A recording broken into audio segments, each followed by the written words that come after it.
Kannywood. Masu saurare, Assalamu alaikum, barkanku da jimirin kasancewa da mu a yau wannan rana. Muna fatan idan wannan ne farkon shigo wannan shata mai cike da ɗimbin albarka, za ka danna mana subscribing sannan ka danna mana alamar ƙararrawa domin samun sababbin shirye-shiryenmu da zarar mun ɗora. Tofa, a nan za ka ji mu da cewa shugaban hafsan sojojin ƙasar Nijar ya furta cewa sojojin makwabtan ƙasashen da aka shiga ƙasar Nijar ya ba su wa'adinsu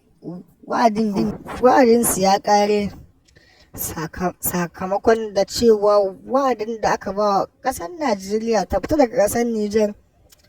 Shugaban ƙasa Ahmad Bola Tinubu ya furta cewa shi yana nan akan bakarsa domin kai wa ƙasar Nijar ɗin hari.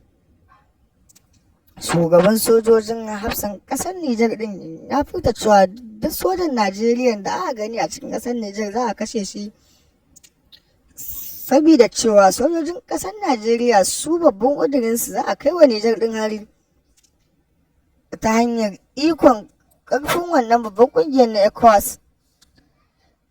An gano wata takarda ta fito cewa Abba Al-Mustapha ya furta cewa ya je ya gargana da sojojin ƙasar Nijar, amma shi ma sun ba shi dama domin cewa ya fice ban masa ƙasa. Abba Al-Mustapha dai ya nemi sasanci a tsakaninsu amma hakan ya ci tura. Babban hafsan sojojin ƙasar Nijar ya furta cewa dole ne ya gurfanar da shugaban ƙasar Nijar ɗin Bazum a gaban kotu sakamakon da cewa ya ci amanar ƙasa.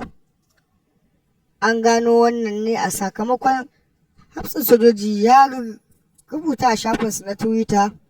Muna fatan idan wannan ne farkon shigo ko wannan sabuwar tasha ta mai cike da ɗimbin albarka, za ka danna mun subscribing sannan ka taɓa mana alamar ƙarawa da zarar mun ɗora domin samun sahihan labarai.